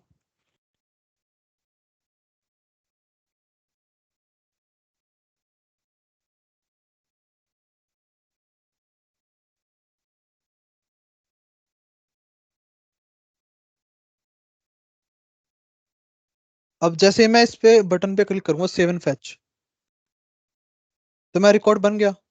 अब उस पैरामीटर के अंदर जो वैल्यू थी वो मेरी ऑटोमेटिक कैप्चर होगी पेरेंट के अंदर।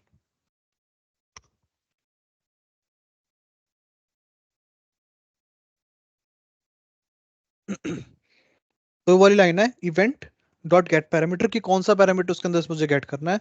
मैंने गेट किया मैसेज, तो मैसेज के अंदर जो भी वैल्यू थी वो मेरी अब मैंने प्रिंट कर दी यहाँ पे। अब मैं इसको अगर मेरे को यूज करना है तो मैं कैसे भी कर सकता हूँ। तो किसी को कोई एरर इसमें या कोई इशू? नो विनय।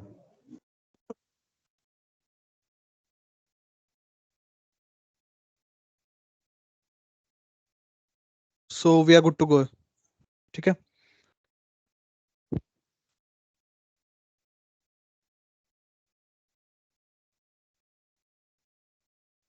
अगर हमें टोस्ट दिखाना हो तो कैसे करेंगे इसमें? टोस्ट के लिए एक अलग कोड होता है इनका, मेरे को अभी एग्जैक्ट Okay. कोड याद नहीं है, बट टोस्ट होता है इसमें। मैं एक बार देख लेता हूँ, क्योंकि टोस्ट का कोड इसका थोड़ा डिफरेंट है एज कंपैरिजन टू आपका LWC. एलडब्ल्यूसी, काफी डिफरेंट है। तो एक बार मैं आपको बना के दिखाता हूँ टोस्ट पे। Okay sir. ये रहा। इसमें हमें कोई वैसी चीज लिखनी नहीं पड़ती जो हमारे एलडब्ल्यूसी में ऊपर इंपोर्ट करना पड़ता है टोस्ट इवेंट। इसमें से इसकी कोई नीड नहीं होती है। आप डायरेक्ट ये लाइन लिख दो, ऑटोमेटिक आपका चल जाएगा।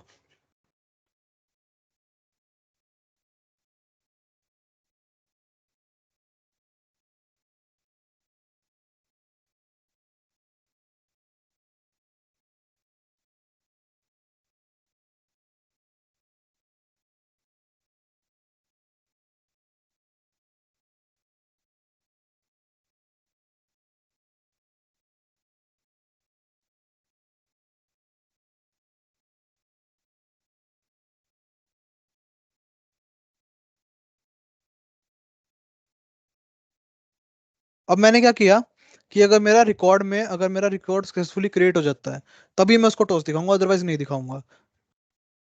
क्योंकि मेरे मैसेज में वैल्यू तभी आती है सक्सेस, अदरवाइज नहीं आती। अब अगर मैं दोबारा इसको चला के दिखाता हूँ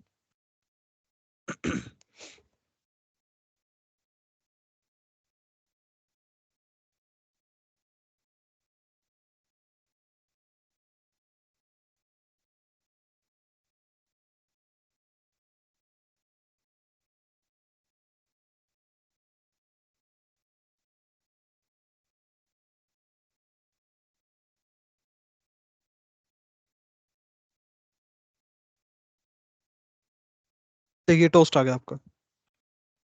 तो इसका मैं यहाँ से, अगर मेरे को इसका कुछ वेरिएंट चेंज करना है या कुछ भी करना है वो भी मैं कर सकता हूँ। वो यहाँ पे कुछ इसमें वो होता है, क्या नाम है, टाइप एट्रीब्यूट होता है आई गेस। हाँ जी, टाइप होता है कि हमें वार्निंग दिखाना है या क्या दिखाना है, वो भी हम डिफाइन कर सकते हैं।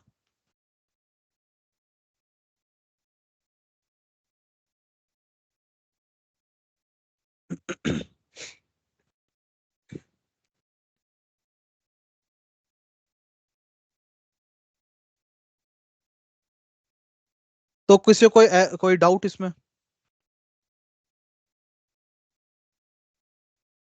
नो। तो सबको समझ आ गया कि बेसिकली कैसे पेरेंट टू चाइल्ड होता है, चाइल्ड टू पेरेंट होता है, एंड मैंने यहाँ पे डेटा टेबल दिखाई, सब कुछ क्लियर हो गया।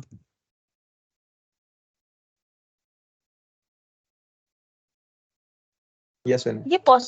ये पॉसिबल है कि जो डेटा टेबल के बगल में चेक बॉक्सेस होते हैं उन्हें हम हाँ जी, डिसेबल कर दें। ये इसमें डेटा टेबल में शायद एक एट्रीब्यूट होता है कि कुछ होता है कि शो चेक बॉक्स कॉलम होता है ऐसे कुछ।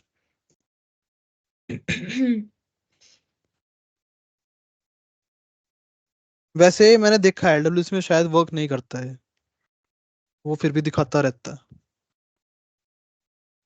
बाकी मैं जी, देख वही लेता हूँ। किसी वहाँ तो मैं पे देख तो लेता नहीं हूँ। है।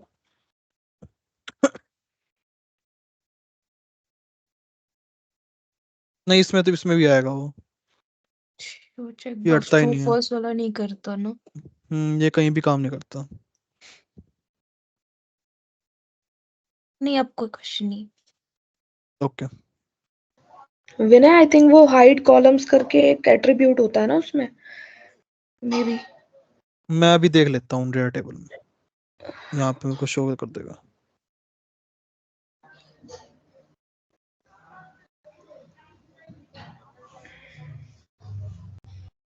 होता तो है शायद। ये रहा हाइड चेकबॉक्स, हाँ। हाइड चेक बॉक्स या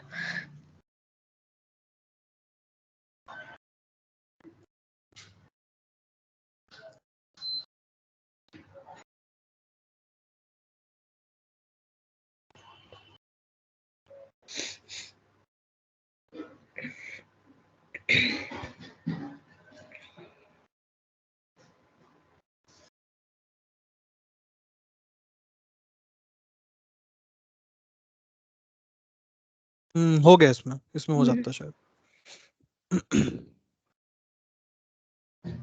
अब ओरा का फायदा क्या है? सबसे बड़ा इसमें ओरा में क्या फायदा है, जो हमारा एलडब्ल्यूसी भी क्रिएट वो चीज कर नहीं पाता, कि हम ओरा की एचटीएमएल में इफ कंडीशन लगा सकते हैं। मींस कि जैसे मैं आपको एक वो दिखाता हूँ, एक एग्जांपल दिखाता हूँ।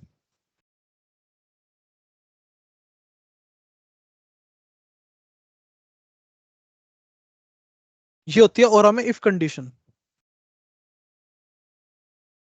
अब मैं इसमें एक चीज ये चेक कर सकता हूँ कि अगर मेरे रिकॉर्ड्स 10 से ज्यादा हैं या 7 से ज्यादा हैं, कितने से ज्यादा हैं, तभी मेरे को ये दिखाई देंगे। अब मेरे को क्या करना पड़ेगा in the case of LWC, मेरे को ऑन लोड पे ही मेरे को उसकी पहले लेंथ चेक करानी पड़ेगी, फिर मेरे को एक वेरिएबल बनाना पड़ेगा, और उस वेरिएबल के बेस से मेरे को इसको ट्रू या फॉल्स करना पड़ेगा। एम आई राइट? इसके केस में क्या है? कंडीशनल रेंडरिंग यूआई की बोल रहे हो आप? यस, कंडीशनल रेंडरिंग हो जाती है इसमें। ओके।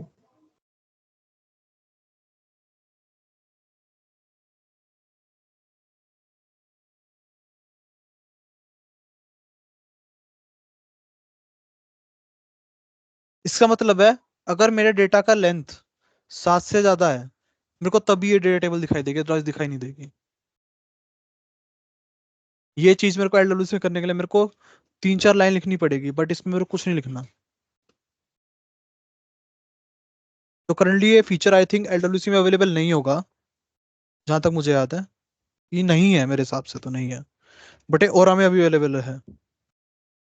लेकिन टेम्पलेट टैग के अंदर आई थिंक हम ट्रू एंड फॉल्स लगा सकते हैं, मतलब इफ यू कैन, कंडीशन लग जाती हाँ है थोड़ी देखो सी। देखो, नहीं देखो, उसके अंदर आप टेम्पलेट इफ कर सकते हो, फॉल्स कर सकते हो, उसे एक वेरिएबल के बेस पे कर सकते हो, बट आप उसके अंदर ऐसे लेंथ चेक नहीं करा सकते। अच्छा ठीक है, I get the point. Yes.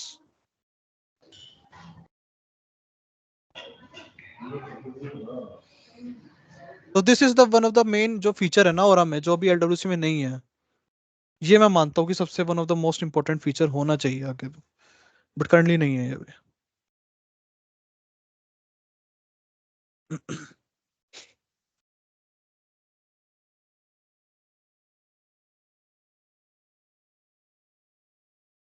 एक दो तीन चार पाँच छः सात, ये कुछ सिंटेक्स में शायद एरर आ गया होगा, बट ये ऐसे ही वर्क करता है आपका।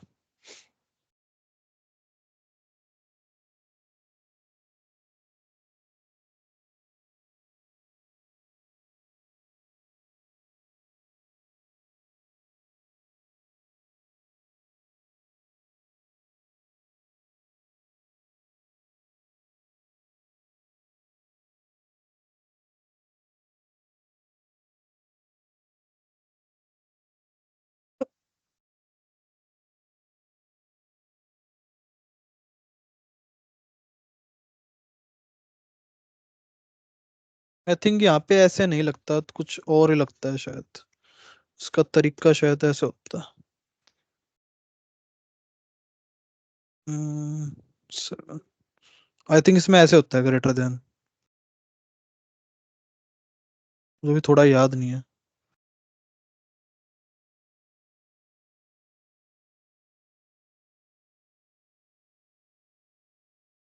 हाँ, इसमें ये चलता है।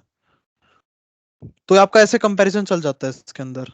G T means greater than, E Q means आपका इक्वल टू हो जाएगा। तो ऐसे वर्क कर जाएगा। अगर मेरा, जैसे मान लो मैं एक और रिकॉर्ड बना देता हूँ यहाँ पे,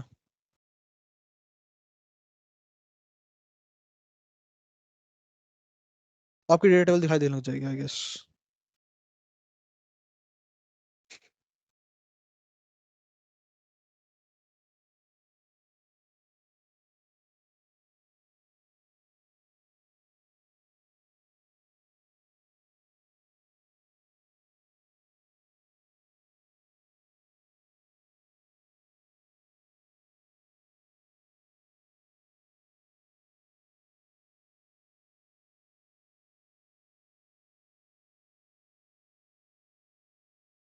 तो किसी को और में ऐसे कुछ दिक्कत जो उनको कभी आई हो, तो वो आप पूछ सकते हो अभी। Vinay, what is it that LWC can not achieve but Aura can achieve? ये one of the thing is this one. That is ये ओके, आपकी बट अपार्ट अपार्ट तो देखो ऐसे कई चीजें हैं, मेरे को अब सारी याद नहीं है। जैसे और आप कम्युनिटी पे यूज कर सकते हो डायरेक्ट, एलएलसी नहीं कर सकते जैसे आप। एलडब्ल्यूसी कंपोनेंट को Aura में रैप करना पड़ेगा। हाँ, तो आपको स्पेयर एक और कंपोनेंट बनाना पड़ेगा। अब जैसे मैं एग्जांपल देता हूँ, मैंने जीएमएस के लिए एक फॉर्म बनाया था। अब मैं उसको हम्म, डायरेक्ट एलडब्ल्यू से बनाया था, तो मैं डायरेक्ट उसको कम्युनिटी पे एक्सपोज नहीं कर सकता था। तो मेरे को पहले एक पेरेंट ऑरा बनाना पड़ा, और उसके अंदर हम्म, वैल्यू डालनी पड़ी, और फिर उसके बेस पे जो वैल्यू आएगी वो मैं एलडब्ल्यूसी में ट्रांसफर कर रहा था। But aura can do it without any, मतलब कोई भी इशू के बिना कर सकता ऑरा आपका। और सर वो स्टैंडर्ड बटन को हम वो कर सकते हैं हाँ, और से। ये वन ऑफ द ये अच्छा फीचर बताया, कि आप जैसे आपका न्यू बटन होता है, हम्म, स्टैंडर्ड न्यू बटन, न्यू। जैसे ये रहा, कहाँ पे गया, ये वाला, ये बटन ओवरराइड हो सकता है ओरा से, कि आपका ये पेज ना खुले, डायरेक्ट आपका ओरा का कंपोनेंट खुल जाए। और तो ये ये कर एलडब्ल्यूसी में सकते, पॉसिबल नहीं है। हाँ, ये एलडब्ल्यू से पॉसिबल नहीं है। ओके, तो दिस ऐसे इज कई वेरी फीचर इंपॉर्टेंट। है। हाँ, तो ऐसे कई फीचर्स हैं ओरा के। बट ओरा में डिफिकल्टी क्या आती है, इसका सिंटेक्स है ना बहुत हार्ड है। अब देखो, अगर आप इसमें एक भी वर्ड की गलती कर दोगे तो आपको एरर पता भी नहीं चलेगा, और ऐसे चलता रहता है। अगर आप मान लो एलडब्ल्यूसी में करते हो, एलडब्ल्यूसी में कैसे करते हो, एलडब्ल्यूसी अगर आपको वेरिएबल वैल्यू डालनी है, दिस डॉट, जो भी वेरिएबल का नाम है, मान लो कोई भी वैल्यू है, F name is equal to, उसमें कुछ वैल्यू डाल दोगे, सिंपल है। बट ओरा में आपको पहले कंपोनेंट डॉट सेट, फिर वी डॉट के अंदर एफ नेम लिखना पड़ेगा, और उसके अंदर वैल्यू कॉमा डाल के पुट करनी पड़ेगी। और जस्ट इन केस आपको किसी चीज से कंपेयर करना है, तो कंपोनेंट डॉट गेट लिखना पड़ेगा। तो ओरा का सिंटेक्स थोड़ा हार्ड भी है एज कंपैरिजन। प्लस ओरा में ओके। आप जो मेथड कॉल करते हो एपेक्स में, ये काफी मतलब ये सिंटेक्स याद नहीं रहता सबको। ये मेरे को कई बार जैसे नोट डाउन किया मैंने, खुद से लिखा तब याद हुआ है मेरे को, अदरवाइज ये याद नहीं होता हो पाता नहीं जल्दी। ओके।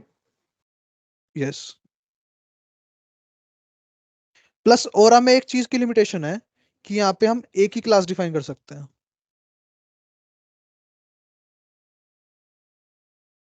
एलडब्ल्यूसी में आप मल्टीपल क्लास डिफाइन कर सकते हो। ओके।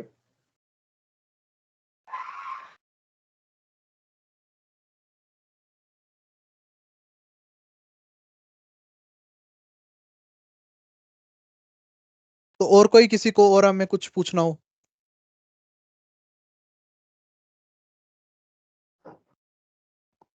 अभी तो नहीं, मंडे आएगी रिक्वायरमेंट एक छोटी सी। ठीक है, वो खुद सोल्व करना, ओरा सिखा दिया मैंने।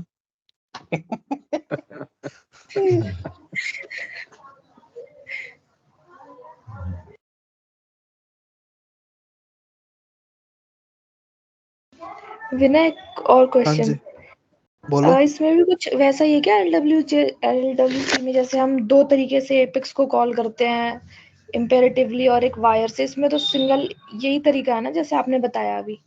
हाँ देखो, फर्क बस इतना है कि यहाँ पे डिफाइन होता है कि कनेक्टेड कॉल बैक है क्या है। अगर मान लो किसी ने इनिट मेथड डिफाइन करा है तो वो हमारा कनेक्टेड कॉल बैक होता है।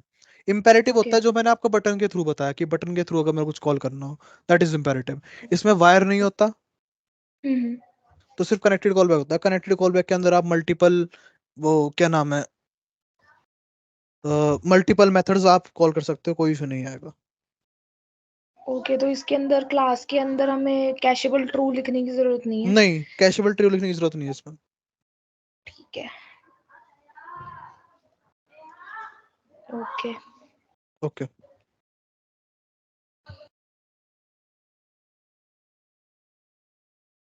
बाकी ओरा और इसमें मतलब ओरा और एलडब्ल्यूसी में ज्यादा डिफरेंस नहीं है। मेन है सिंटैक्स का डिफरेंस। बाकी जो आपकी अप्रोच लगी है बिल्कुल एग्जैक्ट सेम लगेगी, कि आप जो सोच रहे हो, जो आप एलडब्ल्यूसी में लिखते हो, वही चीज इसमें लिखनी है आपको। Difference is the syntax, that's it. अगर किसी ने एलडब्ल्यूसी किया हुआ है उसके लिए ओरा हार्ड होगा, सिर्फ सिंटैक्स में हार्ड होगा, बाकी जो लॉजिक लगेंगे बिल्कुल सेम होंगे। तो अगर आप एक कंपोनेंट लिख सकते हो तो आप दूसरा भी लिख सकते हो। मैंने सबसे पहले ओरा ही लिखा था, एलडब्ल्यूसी मैंने बाद में सीखा था।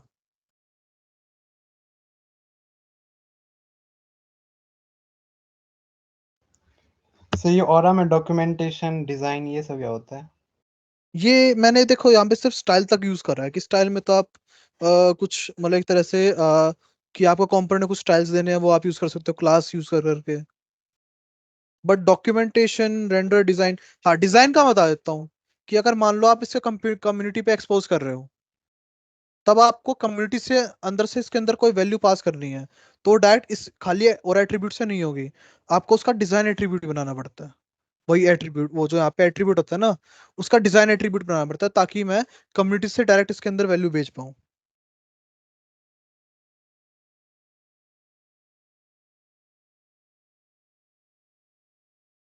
सो जैसे एलडब्ल्यूसी में प्रॉपर्टी करते हैं एक्सएमएल के अंदर, वैसे ही सब? हाँ वही वही एग्जैक्ट सिमिलर, इसमें बस वो डिजाइन प्रॉपर्टीज है। अच्छा। हाँ, बट मैंने इनका यूज नहीं किया कभी। क्या नाम है, जो ये आपका डॉक्यूमेंटेशन है, रेंडर है, एसवीजी है, मेरे को कभी इसकी नीड नहीं पड़ी।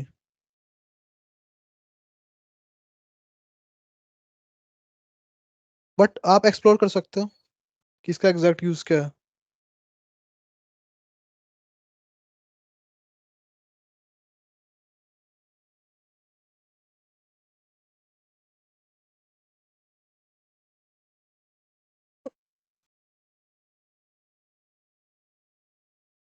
अगर मैं इसको ओपन करूँ कोई एसवीजी फाइल, तो पता नहीं कुछ एक्सएमएल फाइल बनती है यहाँ पे। एंड अगर आप डिजाइन खोलोगे तो यहाँ पे डिजाइन एट्रीब्यूट, डिजाइन कंपोनेंट, यहाँ पे आप अपने एट्रीब्यूट्स डाल सकते हो। रेंडर में देखना पड़ेगा।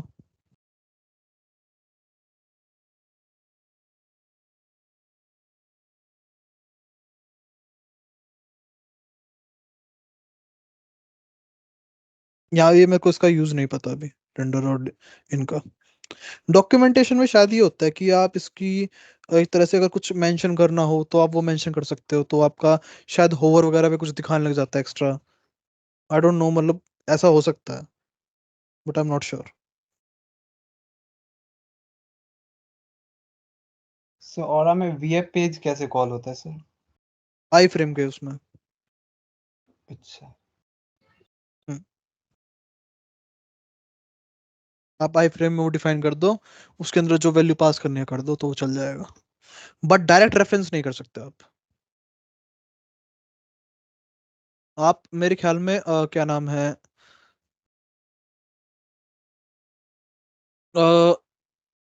ओरा वीएफ के अंदर आप ओरा और एलडब्ल्यूसी कॉल कर सकते हो। हाँ, वीएफ के अंदर आपके हो जाते हैं। जो आपका वीएफ पेज है उसमें मतलब सारा ही काम हो जाता है ऑलमोस्ट। जैसे आपका पीडीएफ बना देता है वो, बट आपका जो ओरा और एलडब्ल्यूसी होता है इतनी अच्छी पीडीएफ नहीं बना पाते। पीडीएफ बनाने के लिए भी इनमें बहुत सारा कोड हो जाता है, एंड वो हैंडल करना बहुत हार्ड होता है।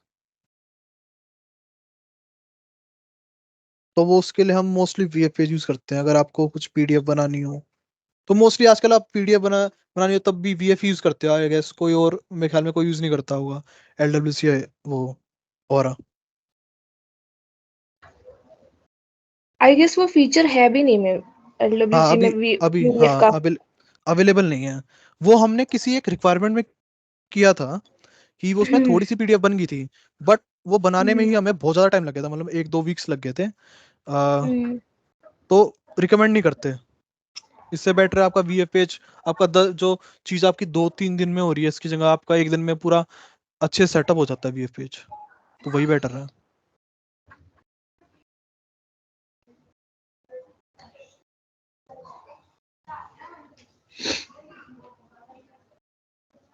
तो आई गेस हम सम अप कर सकते हैं कॉल, अगर किसी को कोई डाउट ना हो तो।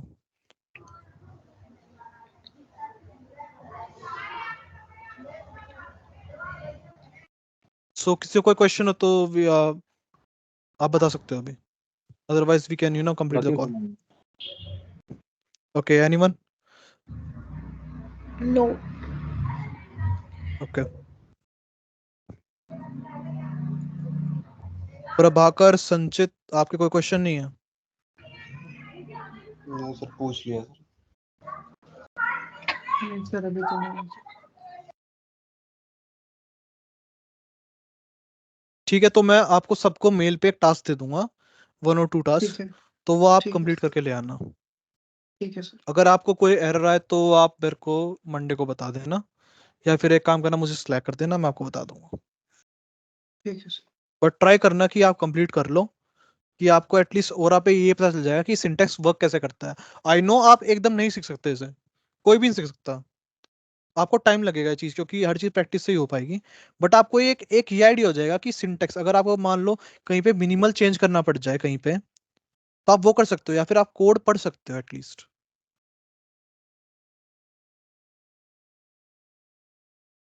ठीक है, तो okay. Okay, so I think we can conclude. Okay. Thank you all.